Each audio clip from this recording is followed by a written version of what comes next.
नमस्कार दोस्तों, learn and grow में आपका बहुत बहुत स्वागत है। आशा करते हैं कि आप लोग सब मस्त होंगे, स्वस्थ होंगे, अच्छे होंगे। सीटेट की तैयारी जमकर चल रही होगी। आने वाले शिफ्ट में आपका जो भी एग्ज़ाम होगा उसके लिए आज हम एक बेहतरीन नोट्स इसको कहिए या फिर बेहतरीन मैराथन कहिए, बेहतरीन वन शॉट कहिए, आपके लिए लेकर आया हूँ। इससे क्या होगा कि आपका क्विक रिवीजन होगा। जितने भी एनसीईआरटी के टॉपिक्स हैं सबका निचोड़ में आज आप लोगों के बीच लाया हूँ। तो आप लोगों से बस रिक्वेस्ट है कि वीडियो में लास्ट तक बने रहिए। लोग क्या करते हैं, स्टार्टिंग देखे, थोड़ा सा देखे, छोड़ देते। नहीं, मैं आपको 100% गारंटी देता हूँ, अगर आप इसको लास्ट तक देखेंगे आपको बहुत फ़ायदा मिलेगा, बहुत ही ज़्यादा फ़ायदा मिलने वाला है।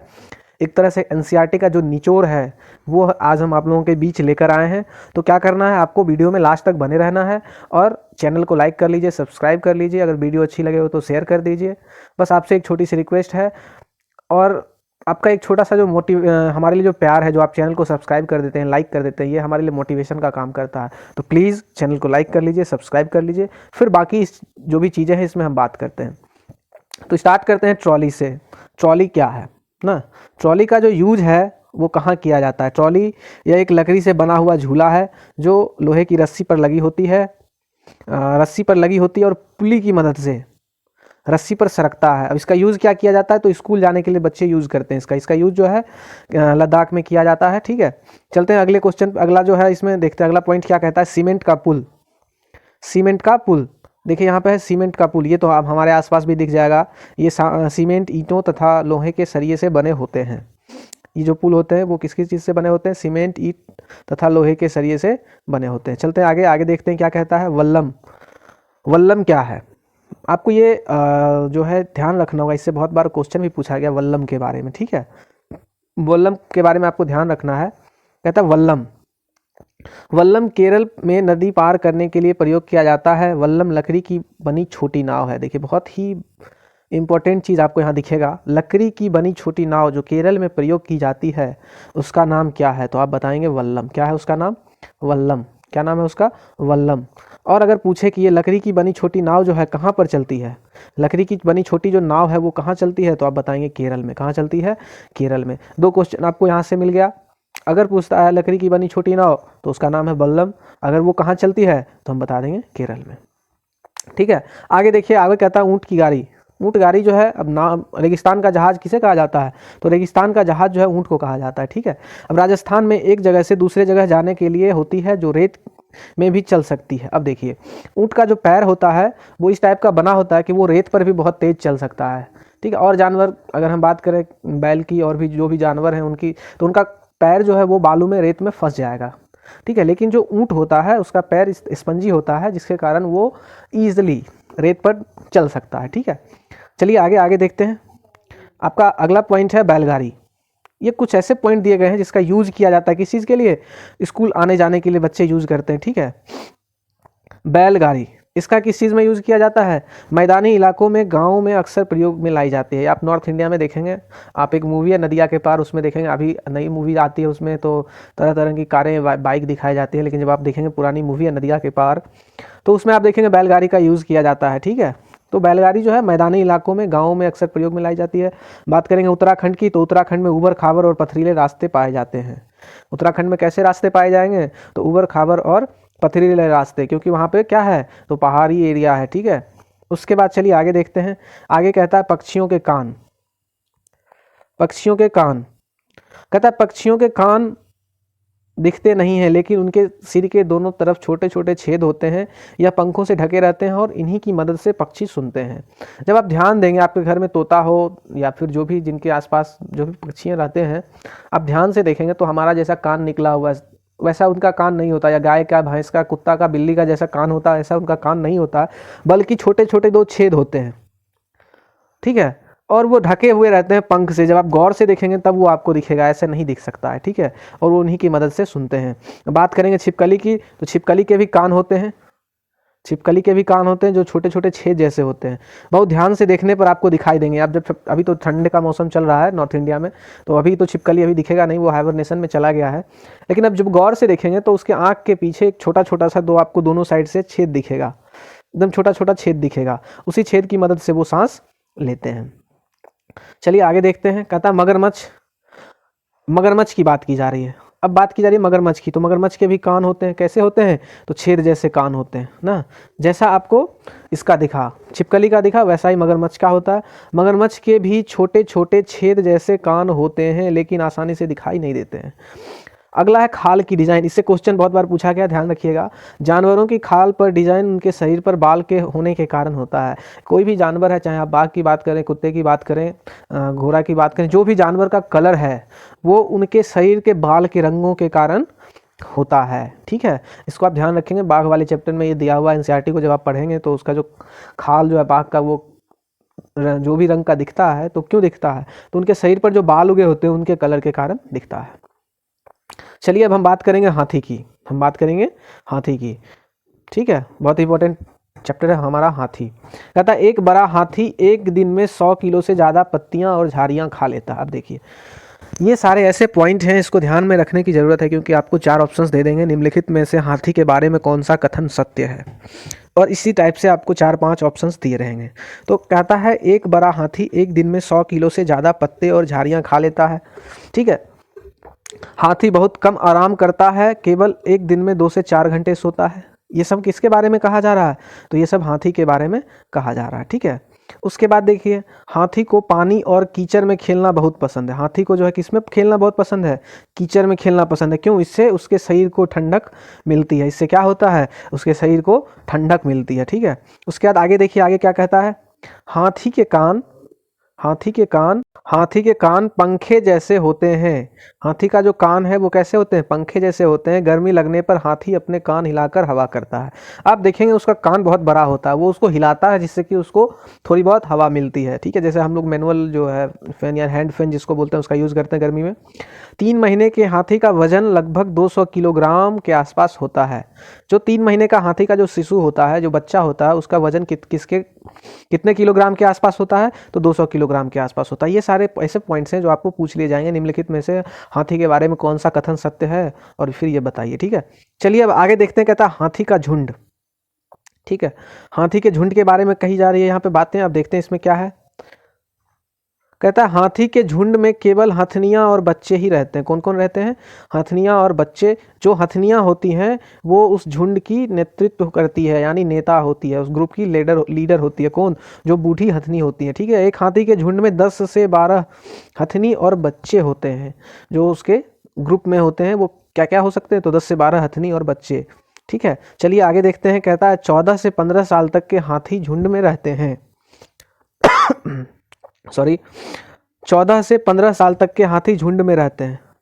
यानी जब हाथी का जो बच्चा है वो 14 से 15 साल का हो जाता है तो वो अपनी झुंड को छोड़कर चला जाता है। हाथी परेशानी आने पर एक दूसरे की मदद करते हैं, यानी अगर किसी एक झुंड पर खतरा आ रहा है तो जो बाकी के झुंड वाले हैं वो उसकी मदद करने आ जाते हैं। अब बात करेंगे हम खेजरी की, बहुत ही इंपॉर्टेंट टॉपिक है, इससे बहुत बार क्वेश्चंस भी पूछा गया है।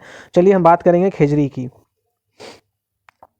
खेजरी की फलियां सब्जी के काम आती है। बात की जा रही खेजरी की, तो देखिए खेजरी की फलियां किसके काम आती है, खेजरी की फलियां सब्जी के काम आती है। पत्ती वहाँ रहने वाले जानवर खाते हैं और इस पेड़ की छाया में बच्चे खेलते हैं, ठीक है।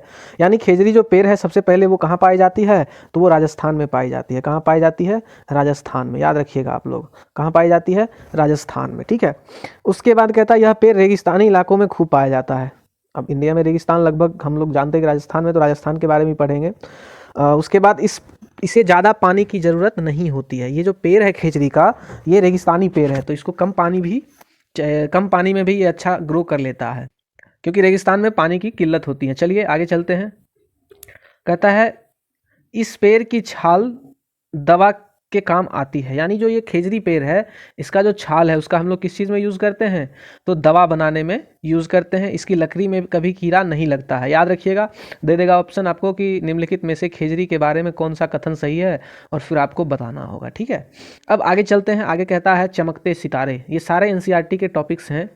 चमकते सितारे उन साधारण लड़कियों की असाधारण कहानियाँ हैं जिन्हें स्कूल में लाकर अपनी ज़िंदगी बदली। यानी वैसे से लोग हैं जो स्कूल में पढ़ने गए, बाद में वो बहुत अच्छा काम किए और आज हमको उनको किताब में पढ़ रहे हैं, ठीक है।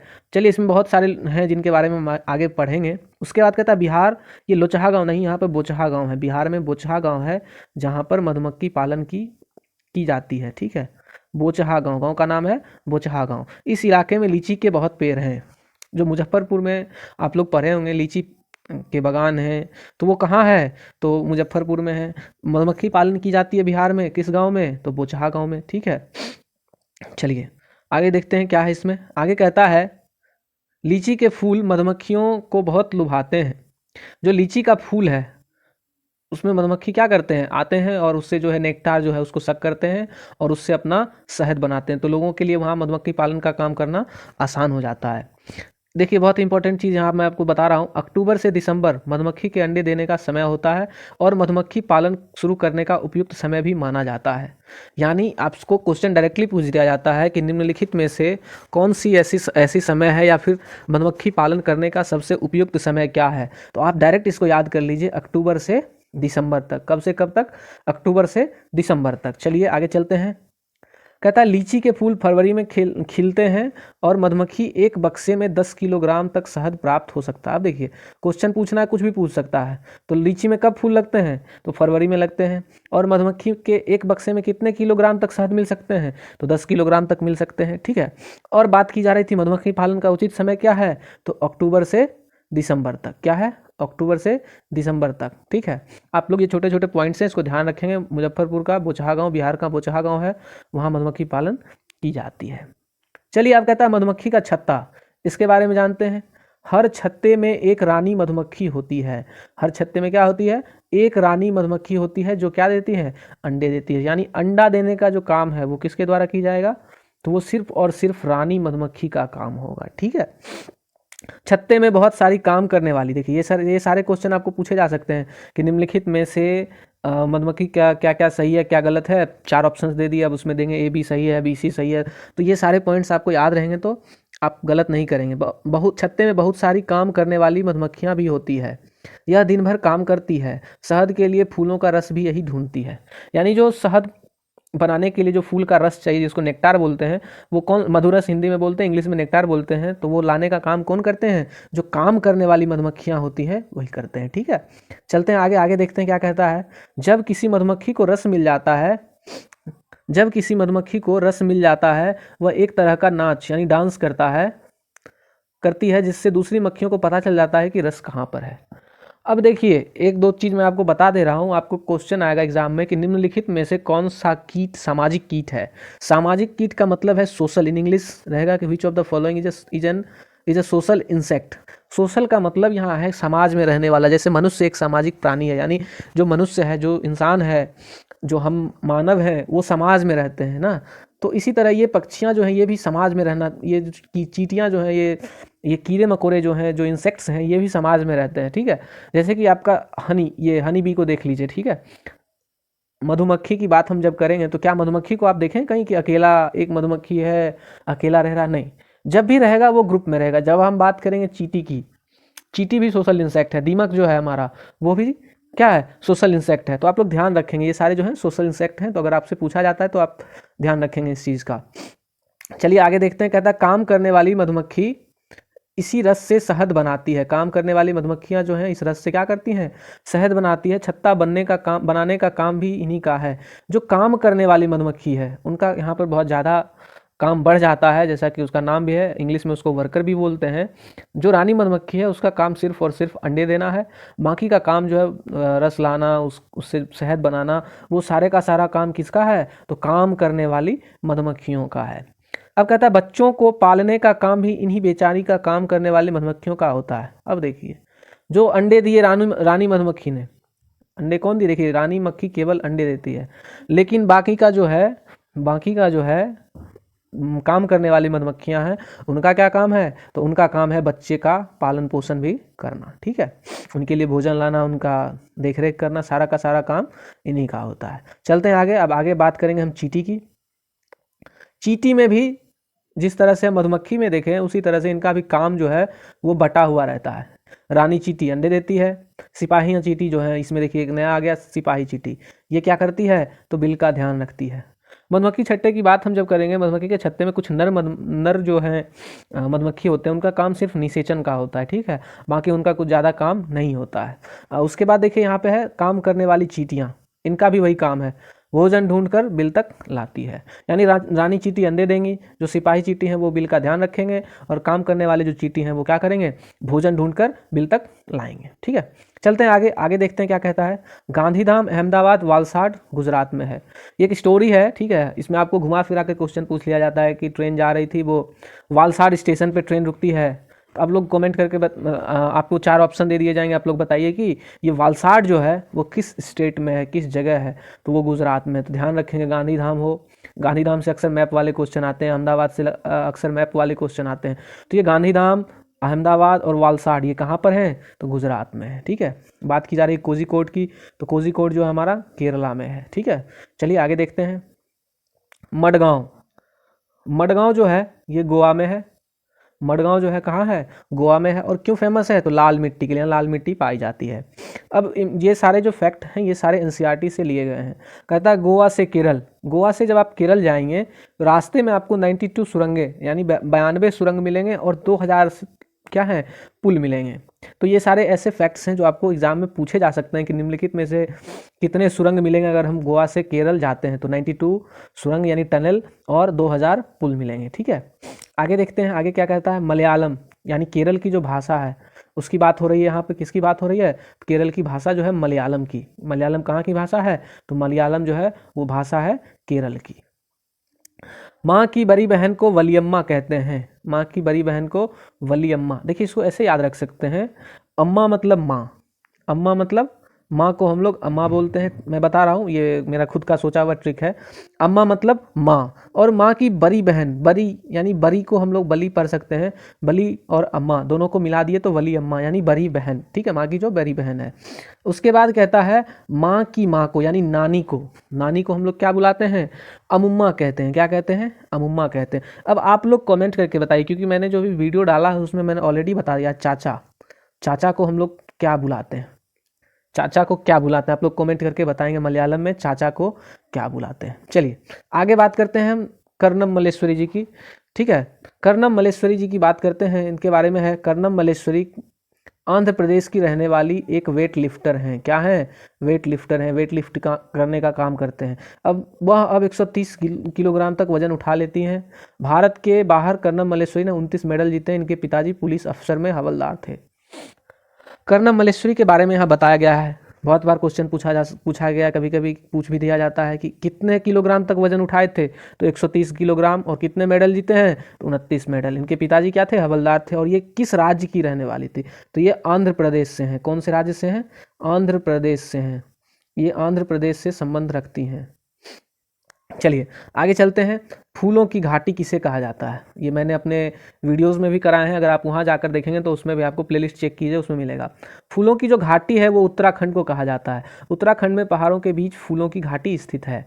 कहाँ पर स्थित है, उत्तराखंड में स्थित है। क्या कहते हैं उसको, फूलों की घाटी कहते हैं। चलिए आगे देखते हैं, आगे क्या है। मधुबनी, बिहार, बिहार के बारे में दिया हुआ है। मधुबनी जो है वो कहाँ है, बिहार में मधुबनी नाम का जिला है। त्योहारों एवं खुशी के मौके पर वहाँ पर की दीवारों पर आंगन में खास तरह के चित्र बनाए जाते हैं, जिसका नाम है मधुबनी पेंटिंग। जिसको किस नाम से जानते हैं हम लोग, मधुबनी पेंटिंग। बहुत सारे पेंटिंग हैं, वर्ली चित्रकला है, ठीक है, उसके बाद पट चित्रकला है, पोचमपल्ली है। ये सारे आपको ध्यान रखने की ज़रूरत है। तो हम बात कर रहे हैं मधुबनी पेंटिंग की। किसकी बात कर रहे हैं, मधुबनी पेंटिंग की। तो आपको ध्यान रखना है, जो मधुबनी पेंटिंग है ये मधुबनी नामक एक जिला है बिहार में, जिसके नाम पर इस पेंटिंग का नाम पड़ा है। यहाँ पर दीवार पर एक खास तरह के, जब आप पटना आएंगे, बिहार में कभी आए तो आपको वहाँ के दीवारों पर दिखेगी। जब आप चिड़ियाघर के आसपास जाएंगे, जब आप एयरपोर्ट के पास जाएंगे, तो आपको वहाँ पे या फिर गली मोहल्ले में जब भी गुजरेंगे तो सड़क के किनारे जो 4 दीवारें की हुई है उस पर आपको मधुबनी पेंटिंग का बहुत खूबसूरत सा दृश्य दिखेगा। ठीक है, यह चित्र पिसे हुए चावल के घोल में रंग मिलाकर बनाए जाते हैं। ठीक है, चलिए आगे देखते हैं। इन रंगों को बनाने के लिए नील, हल्दी, फूल, पेड़ों के रंग आदि का इस्तेमाल किया जाता है। यानी पूर्णतः यह ऑर्गेनिक होता है। इसमें जो भी ऑर्गेनिक चीज़ें हैं, जैसे नील है, हल्दी है, फूल है, ये सारे का यूज़ किया जाता है इसमें। ठीक है, इन चित्रों में इंसान, जानवर, पेड़, फूल, पंछी, मछली आदि जीव जंतु के साथ बनाए जाते हैं। आप देखेंगे जब आएंगे, मैं आपको बता रहा हूँ, आप गूगल करके भी देखिए, बहुत ही आपको अच्छा दिखेगा। उसमें मछली होते हैं, पेड़ पौधे होते हैं, पूरा एकदम नेचर का जैसा उसमें दिखाया जाता है। चलते हैं आगे। अब बात की जा रही है कुछ खाने वाली चीज़ों की, तो देखिए उत्तर प्रदेश में कचनार के फूल की सब्जी बनाई जाती है। आपसे क्वेश्चन पूछा जा सकता है कि कचनार के फूलों की सब्जी जो है कहाँ खाई जाती है, तो आप लोग क्या कहेंगे, उत्तर प्रदेश में खाई जाती है। केरल में केले के फूल की सब्जी प्रसिद्ध है। केरल में केले के फूल की सब्जी प्रसिद्ध है। मैं आपको बता दूं, केला एक ऐसा फल है, केला एक ऐसा चीज़ है जिसका हम लोग फूल भी खाते हैं। केला को एज हम फूल भी खाते हैं और इसका हम लोग फल भी खाते हैं, ठीक है। और केरल का फूल जो है वो केरल में, केले का फूल जो है वो हम लोग केरल में खाते हैं।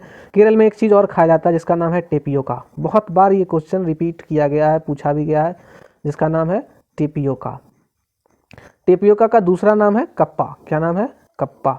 ये खाया जाता है कहाँ, केरला में, ठीक है। कहीं कहीं आपको साबूदाना लिख देगा, तो आपको कंफ्यूज होने की ज़रूरत नहीं है। आप क्या करेंगे वहाँ, अगर आप नहीं समझ पा रहे हैं तो उसका इंग्लिश कर लीजिए। जब आप इंग्लिश करेंगे तो उसमें आपको साबूदाना का जो इंग्लिश है टेपियोका दिखाई देगा। महाराष्ट्र में सहजन के फूलों के पकौड़े खाए जाते हैं। ये सारे क्वेश्चंस जो हैं आपको पूछ लिए जा सकते हैं कि सहजन के फूलों के पकौड़े जो हैं निम्नलिखित में से किस राज्य में प्रसिद्ध है। तो आप एकदम से याद रखिए, महाराष्ट्र में, केरल में टेपियोका उगाया जाता है, कप्पा जिसको बोलते हैं। केरल में वल्लम नाव चलती है, अभी मैंने बताया था। उसके बाद केरल जो है इंडिया का सबसे लिटरेट स्टेट है, ठीक है। केरल जो है अरब सागर के साइड से सबसे नीचे वाला स्टेट है। मैंने वो वीडियो करा रखा है मैप से रिलेटेड, तो आप जाके उसको भी देखिए, आपको बहुत फ़ायदा मिलेगा। केले के फूल की सब्जी कहाँ खाई जाती है, तो केरल में खाई जाती है, ठीक है। चलिए हम बात करेंगे यहाँ पर गुलदावरी जीनिया। ये आप जब पढ़ेंगे क्लास 4th या 5th का ईवीएस है, उसका पहला चैप्टर है फूल के बारे में, उसमें ही आपको मिलेगा। गुलदावरी जीनिया से क्या बनाए जाते हैं, रंग बनाए जाते हैं। इन रंगों का उपयोग कपड़ों को रंगने के लिए किया जाता है।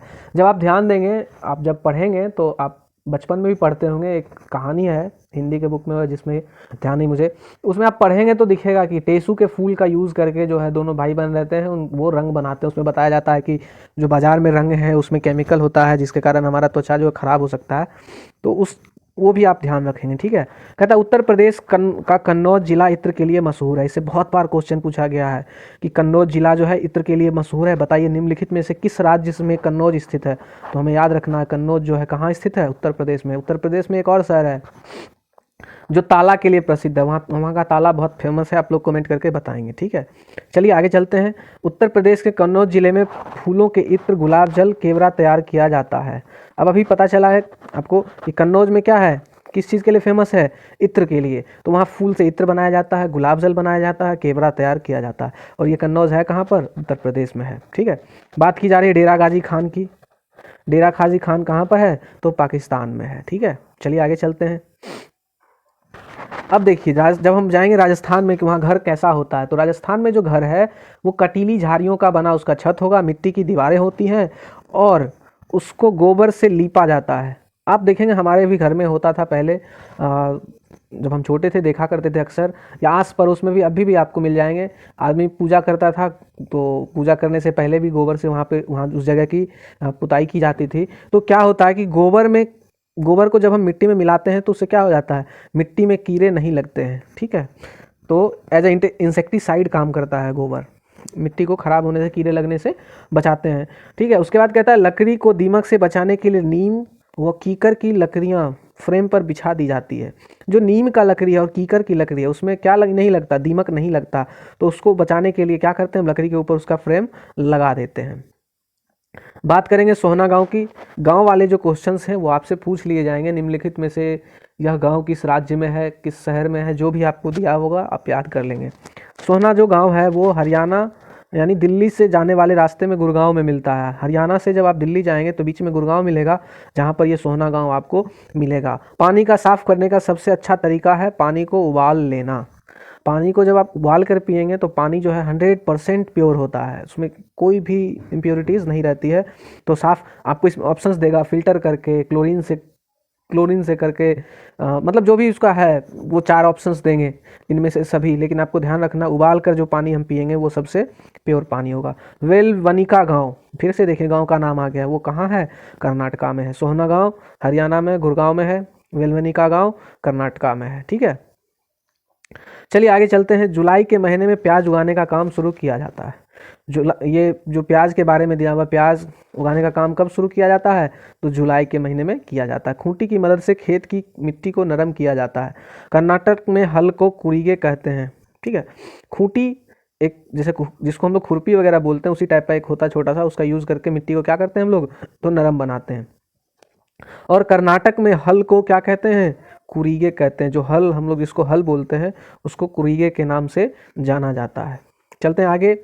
कुछ पौधे बिना बोए खेतों में अपने आप हो जाते हैं, उन्हें खरपतवार कहते हैं। इंग्लिश में इसको अनवांटेड प्लांट कहते हैं, यानी वीड भी, इसको वीड के नाम से हम लोग जानते हैं। क्या कहते हैं? WEED, वीड, यानी खरपतवार के नाम से जानते हैं। इन्हें हम लोग लगाते नहीं खेत में, अक्सर बोते नहीं हैं, बट जो हमारे फसल हैं उनके साथ ये उगाते हैं और ये हमारे फसल को नुकसान पहुंचाते हैं। कैसे? जो भी पोषक तत्व मिट्टी में रहते हैं जो हमारे फसल के लिए चाहिए, उसका उपयोग कर लेते हैं। कौन? ये खरपतवार। अगला है, खरपतवार को खेतों से निकालना जरूरी होता है, नहीं तो सारा खाद पानी खरपतवार ही ले लेता है और फसल कम, जैसा मैंने भी बताया वही चीज़ें हैं। उसके बाद देखिए, अगर प्याज को समय से ना खोदा जाए तो वह ज़मीन के अंदर सड़ जाएगी। अब भाई किसी भी फसल की आप बात करें, किसी भी फसल की आप बात करें, अगर आप उसको टाइम पे नहीं उसको निकालेंगे, उसकी कटाई टाइम पे नहीं करेंगे तो क्या होगा? वो बेकार चला जाएगा। ठीक है। कर्नाटक में हंसिए को इलीगे कहते हैं। हंसिए को क्या कहते हैं?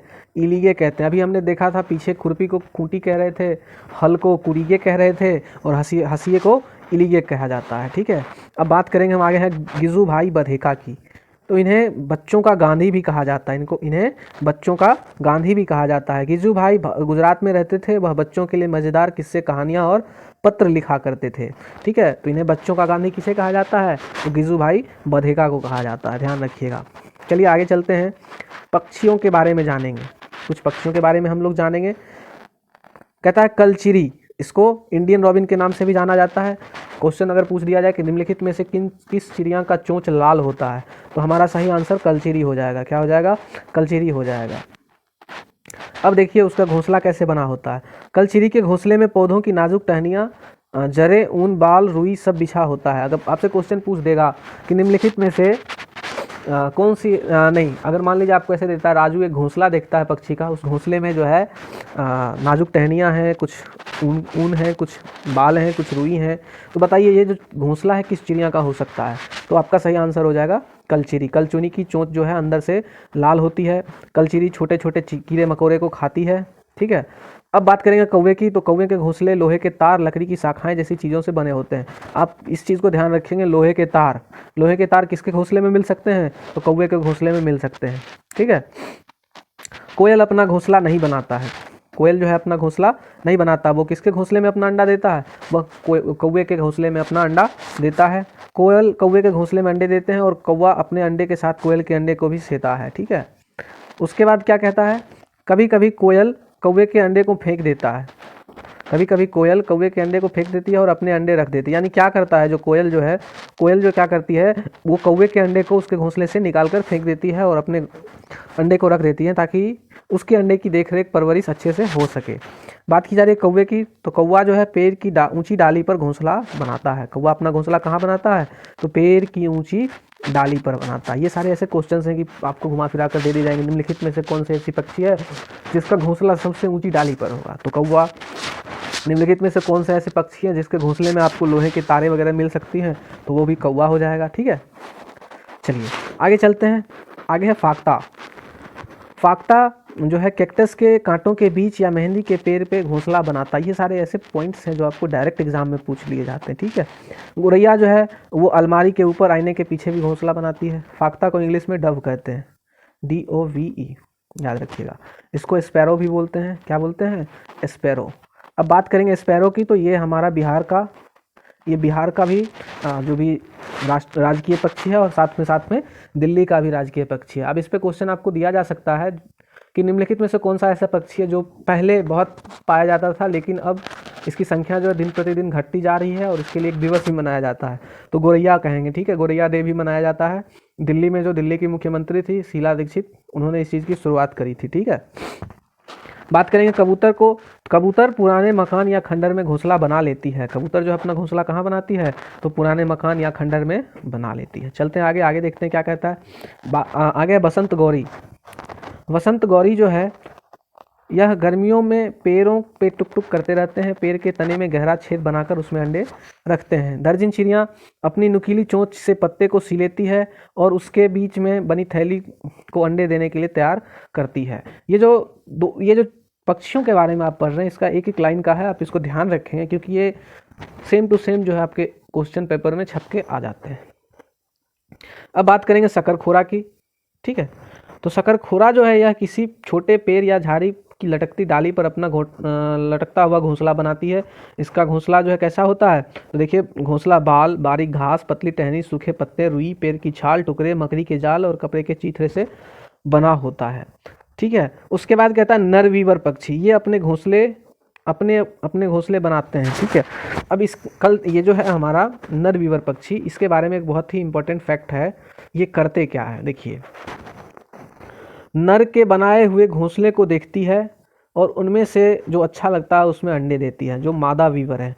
यानी आपको क्वेश्चंस इसमें दिया जा सकता है, जैसे कि देखिए क्या कहता है, अंडे देने के लिए घोंसला बनाते हुए। दूसरा पॉइंट, चलिए क्वेश्चन दिया जा सकता है कुछ इस तरह से कि निम्नलिखित में से कौन सा ऐसा पक्षी है जो अपना घोंसला बनाता है और मादा पक्षी जो है उस घोंसले का चुनाव करती है अंडे देने के लिए। तो हो जाएगा हमारा नर वीवर पक्षी, क्योंकि वीवर बर्ड जो है एक तरह से आप इसको स्वयंवर बोल सकते हैं। जो मेल है वो घोंसले बनाएंगे, 3 से 4 घोंसले, 5 घोंसले जो भी है वो बनाएंगे। जो फीमेल वीवर है वो आएंगी, चूज़ करेंगी कि अच्छा ये वाला ठीक है, ये वाला ठीक है। अगर उनको जो भी अच्छा लगा तो वो उसमें अंडे देंगे, नहीं लगा तो फिर से आप जो भी मेल है उनको फिर से बनाना होगा। तब तक हो सकता है कि कोई दूसरा मेल ज़्यादा अच्छा बनाया हो तो वहाँ जाकर वो अंडे देगी। चलिए अब बात करेंगे पक्षी। पक्षी जो है केवल अंडे देने के लिए घोंसला बनाते हैं। जब अंडे से बच्चे निकल जाते हैं तब घोंसला छोड़कर उड़ जाते हैं। आप अपने आसपास देखते होंगे कि आपके घर के आसपास कोई पेड़ है, पेड़ पे आज किसी पक्षी का जो है घोंसला है, लेकिन कुछ दिनों बाद वहाँ पे घोंसला नहीं रहता है। ठीक है, वो पक्षी जो है अंडे देते हैं। अंडे से जब उसके चूजे बाहर आए और थोड़े से बड़े हो गए, यानी सेल्फ डिपेंडेंट हो गए, वो लोग घोंसला छोड़कर चले जाते हैं। चलिए आगे देखते हैं। घोंसला छोड़कर पक्षी अलग अलग जगहों पर चले जाते हैं, जैसे पेड़, जमीन पर और पानी में। अब जो भी वाटर बर्ड हैं वाटर में जाएंगे, जो ज़मीन पर रहने वाले हैं वो ऑब्वियसली ज़मीन पर रहेंगे, जिनका घर पेड़ पे होता है पेड़ पे रहेंगे। ठीक है, तो घोंसला स्पेशली वो रहने के लिए नहीं बनाते हैं, स्पेशली वो अंडे देने के लिए ही बनाते हैं। कहता है जानवरों के बारे में सीटेड क्लास 4 EVS नोट्स, यानी गाय के बारे में। गाय का जो आगे का दांत होता है वो पत्ते को काटने के लिए होती है, जबकि पीछे का जो दांत है वो चबाने के लिए होते हैं, वो चपटे होते हैं। अब बात की जा रही है यहाँ पर बिल्ली की। बिल्ली के दांत नुकीले होते हैं, जो मांस को फाड़ने और काटने के काम आते हैं। बिल्ली का दांत कैसा होता है, नुकीले होते हैं। सांप के दांत नुकीले होते हैं, वो अपने शिकार को चबा कर नहीं बल्कि पूरा निगल कर खाता है। सांप के पास 2 दांत होते हैं, ऊपर में होते हैं। ठीक है, उसका उपयोग वो क्या करता है, तो जो पॉइजन है उसको इंजेक्ट करने के लिए करता है। ठीक है, बाकी जो भी उसका खाने का है, जो भी उसका भोजन है वो उसको निगल कर खाता है। कैसे खाता है, निगल कर खाता है। बाकी जो उसका ये 2 दांत है, इसी से वो जहर जो है वो इंजेक्ट करता है किसी को अगर वो काट रहा होता है। इसको फैंक्स बोलते हैं इंग्लिश में, और हिंदी में इसको विषदंत बोलते हैं। ठीक है, चलिए आगे चलते हैं। कहता गिलहरी के दांत। तो गिलहरी के जो दांत हैं वो कैसे होते हैं, तो गिलहरी के जो दांत हैं, गिलहरी के दांत हमेशा बढ़ते रहते हैं। गिलहरी के दांत काटने और कुतरने के कारण हमेशा घिसते रहते हैं। आपको क्वेश्चन दिया जा सकता है निम्नलिखित में से कौन से ऐसे जानवर है जिनका दांत आजीवन बढ़ता रहता है। तो ध्यान रखेंगे, एक हमारा गिलहरी हो गया, दूसरा हमारा चूहा हो गया, और एक खरगोश। कहीं कहीं अगर आपको ये ऑप्शन दिए जाते हैं तो आप इसको भी टिक कर देंगे। ठीक है, खरगोश, सॉरी खरोश, हाँ खरगोश, गिलहरी हो गया हमारा, एक चूहा हो गया और एक खरगोश जिसको हम रैबिट भी बोलते हैं, यानी रैबिट। ये 3 ऐसे जानवर हैं जिनका दांत जो है पूरी लाइफ टाइम आगे उनका बढ़ता रहता है। चलिए आज के वीडियो में बस इतना ही करते हैं। अगली वीडियो में हम फिर जो भी बचा हुआ इसमें कुछ पॉइंट्स हैं उस पर चर्चा करेंगे। ठीक है, तो आज के लिए बस इतना ही रखते हैं। मिलेंगे नेक्स्ट वीडियो में अगले दिन, क्योंकि ये वीडियो बहुत लंबा हो जाएगा। ठीक है, और अगर आपको ये वीडियो अच्छी लगी हो, अगर आपको ये हेल्पफुल लगा हो तो प्लीज़ चैनल को लाइक कर लीजिए, सब्सक्राइब कर लीजिए। और जो सेकेंड पार्ट होगा उसमें हम बाकी का जो नोट्स है उस पर चर्चा करेंगे।